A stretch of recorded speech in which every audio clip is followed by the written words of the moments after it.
இப்போ chilli baby corn fry பண்ணுறதுக்கு ஒரு பவுல் எடுத்துக்கோங்க. இப்போ இதில் பார்த்தீங்க அப்படின்னா நான் பேபிகார்னை வந்து வேக வச்சு எடுத்திருக்கேன். அதாவது இந்த மாதிரி சின்னதாக இருந்ததெல்லாம் ரெண்டாக கட் பண்ணி நான் வந்து ஒரு 5 minutes வந்து வேக வச்சு எடுத்துருக்கிறேன் பேபிகார்னை. நான் அதை வந்து இந்த பவுலில் சேர்த்துக்கிறேன்.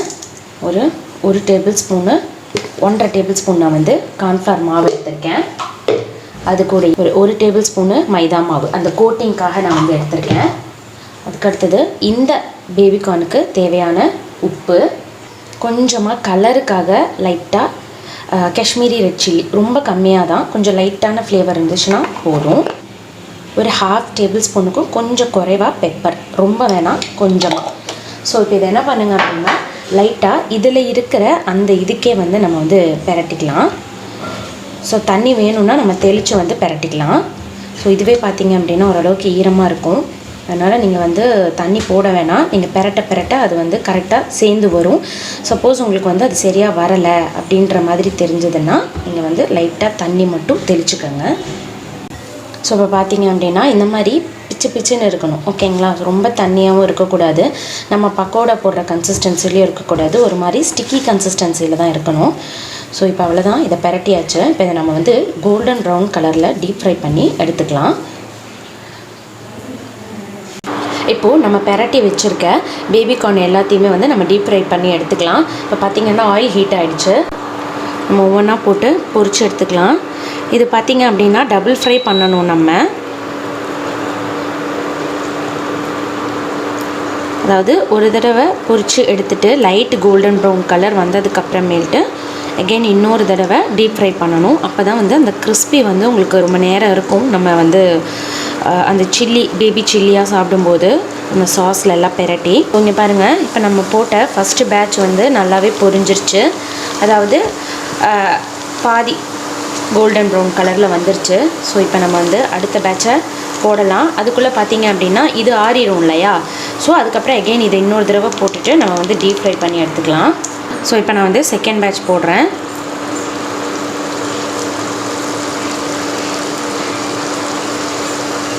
நான் உன்னை மறந்த செய்தி மறந்து விட்டேன், ஏன் என்று குளிக்கும் போது நினைத்து கொண்டேன், கண் மூடி சாயும் பொழுதிலும் உன் கண்கள் கண் முன்பு தோன்றி மறைவதேன், ஓ நீ என்னை கேட்ட போது காதல் இல்லை, நான் காதலுற்ற போது நீயும் இல்லை, ஒற்றை கேள்வி உன்னை கேட்கிறேன், இப்போதும் எந்த மீது காதல் உள்ளதா, ஹார்மோன்களின் சத்தம் கேட்குதே உன் காதலே என்று கேட்கும் இந்த சத்தம் உன்னை நினைக்கவே நொடிகள் போதுமே, உன்னை மறக்கவே யுகங்களாகுமே.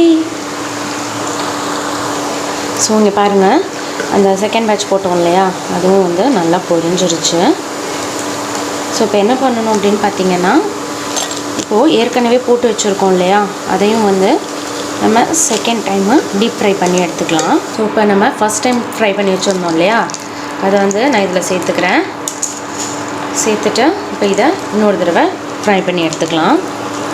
ஃப்ரெண்ட்ஸ், இப்போ பார்த்தீங்க அப்படின்னா நான் எல்லாத்தையுமே இந்த மாதிரி கிறிஸ்பியாக கோல்டன் ப்ரௌன் கலரில் ஃப்ரை பண்ணி எடுத்தாச்சு. ஒரு பேன் எடுத்து இப்போ இதில் 2 டேபிள் ஸ்பூன் ஆயில் விட்டு அதை நல்லா ஹீட் பண்ணிவிட்டேன். இப்போது இதில் பார்த்தீங்க அப்படின்னா நல்லா ஃபைனாக சாப் பண்ண கார்லிக் சேர்த்துக்கோங்க. சேர்த்துட்டு லைட்டாக இதை ஃப்ரை பண்ணுங்கள். கொஞ்சம் லைட்டாக இந்த கார்லிக்கோட வாசம் போகட்டும். இப்போ கார்லிக் வந்து நல்லா பொரிஞ்சிருச்சு. இப்போ இதில் ஆனியன்ஸ் பார்த்திங்கன்னா இந்த மாதிரி க்யூபாக கட் பண்ணி எடுத்திருக்கேன். ஒரு ஆனியன் அதை சேர்த்துக்கோங்க. ஆனியன் வந்து க்ரன்ச்சியாகவே இருக்கணும், ரொம்ப வதங்க விட்டுறாதீங்க. நல்லா அது க்ரன்ச்சியாக இருந்தால் தான் நல்லாயிருக்கும். ஸோ 2 நிமிஷம் சாட்டே பண்ணிவிட்டு இப்போ இது கூட நீல வாக்கில் நான் குடமிளகாய் எடுத்திருக்கேன். பேபிகார்னுக்கு தகுந்த மாதிரி உங்களுக்கு என்ன ஷேப்பில் வேணுமோ அந்த ஷேப்பில் நீங்கள் வந்து கட் பண்ணிக்கலாம். இப்போது குடமிளகாயும் நல்லா இதில் வந்து சாட்டே பண்ணிடுங்க. ஒரு 2 minutes இது நல்லா வதங்கட்டும். இப்போது வெங்காயமும் குடமிளகாயும் ஓரளவுக்கு வதங்கிடுச்சு. இப்போது இதில் ஒரு 2 table spoon red chilli sauce சேர்த்துக்கோங்க. அதுக்கடுத்தது ஒரு 2 டேபிள் ஸ்பூன் டொமேட்டோ கெச்சப், அதுக்கடுத்தது ஒரு tablespoon dark soya sauce. நான் வந்து டார்க் சோயா சாஸ் வந்து 1 டேபிள் ஸ்பூன் தான் எடுத்திருக்கேன்.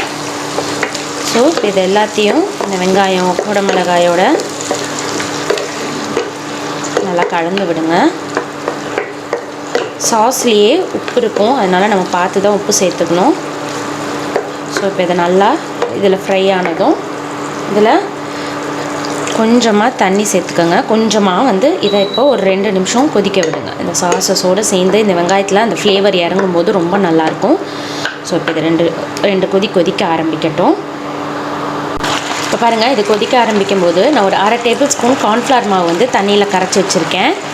நான் அதை இதில் சேர்த்துக்கிறேன். எதுக்காக அப்படின்னா அந்த சாஸி கன்சிஸ்டன்சி திக்காக வர்றதுக்காக. ஸோ இப்போது இது லைட்டாக கொதிக்க ஆரம்பிக்கும் போது இதில் நான் லைட்டாக ஆரஞ்ச் ஃபுட் கலர் லைட்டாக சேர்த்துக்கிறேன். ரொம்ப இல்லை, இது வந்து ஆப்ஷனல். உங்களுக்கு வேணான்னா நீங்கள் சேர்த்துக்க வேணாம், பிகாஸ் அந்த கலருக்காக மட்டும்தான் இது. ஸோ இப்போ இது வந்து நல்லா கொதிக்க ஆரம்பிக்குது. இப்போ இந்த ஸ்டேஜில் ஒரு 1/2 டேபிள் ஸ்பூன் லெமன் வந்து நான் ஸ்க்வீஸ் பண்ணி விடுறேன். ரொம்ப இல்லை, கொஞ்சம் கம்மியாக தான். சொன்னேன், நல்லா கலந்து விடுங்க. தென் இதில் வந்து சாஸில் ஆல்ரெடி உப்பு இருக்கும். நான் வந்து லைட்டாக அந்த வெங்காயத்துக்காகவும் அந்த குடமிளகாய்க்காக மட்டும் நான் வந்து உப்பு சேர்த்துக்கிறேன். ஸோ சேர்த்துட்டு இதையும் நல்லா கலந்து விடுங்க. ஒரு 2 நிமிஷம் வந்து நல்லா திக்காகட்டும். இப்போ பாருங்கள், இது ஓரளவுக்கு திக்காகிடுச்சு. இதில் நான் ஒரு 2 டேபிள் ஸ்பூன் ஹனி விட்டுக்கிறேன், பிகாஸ் அந்த இனிப்பு ஃப்ளேவருக்காக ரொம்ப நல்லாயிருக்கும். இது இல்லை அப்படியே ஹனி இல்லை அப்படின்னா உங்கள்கிட்ட நீங்கள் வந்து சுகர் ஆட் பண்ணிக்கலாம். ஸோ இப்போ இதை இன்னொரு தடவை கலந்து விட்டுருங்க. ஈவனாக மிக்ஸ் ஆனதும் இப்போது இதில் நான் வந்து நம்ம ஃப்ரை பண்ணி வச்சுருக்க பேபிகார்னை இதில் சேர்த்து நல்லா மிக்ஸ் பண்ணி விட்டுறேன். ஸோ அவ்வளோதாங்க, நல்லா மிக்ஸ் பண்ணியாச்சு. நல்லா க்ளாஸி ஃபினிஷ் இருக்குது. ஸோ நம்மளுடைய சூப்பரான பேபிகார்ன் சில்லி ரெடி.